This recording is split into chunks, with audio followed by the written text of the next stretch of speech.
Chapter 10. A Vision of a Big War. In the 3rd year of the reign of King Cyrus of Persia, a message was made plain to Daniel, whose Babylonian name was Belteshazzar. The message was true. It dealt with a big war. He understood the message, the understanding coming by revelation. During those days, I, Daniel, went into mourning over Jerusalem for 3 weeks.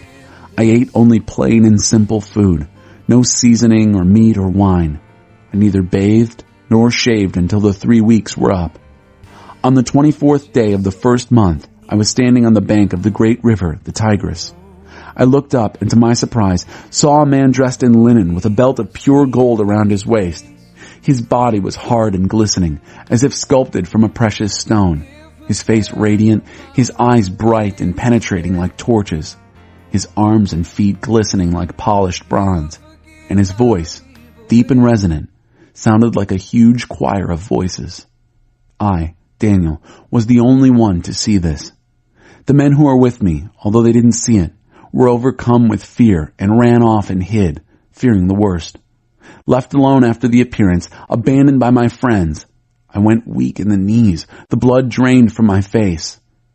I heard his voice. At the sound of it, I fainted, fell flat on the ground, face in the dirt. A hand touched me and pulled me to my hands and knees. Daniel, he said, man of quality, listen carefully to my message and get up on your feet. Stand at attention. I've been sent to bring you news. When he had said this, I stood up, but I was still shaking. Relax, Daniel, he continued. Don't be afraid. From the moment you decided to humble yourself to receive understanding, your prayer was heard, and I set out to come to you. But I was waylaid by the angel prince of the kingdom of Persia, and was delayed for a good 3 weeks. But then Michael, one of the chief angel princes, intervened to help me. I left him there with the prince of the kingdom of Persia.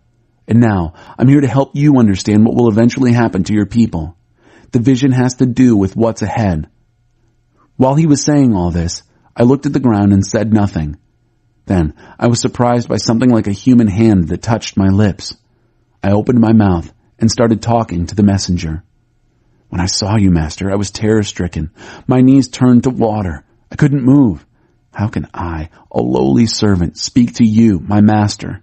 I'm paralyzed. I can hardly breathe.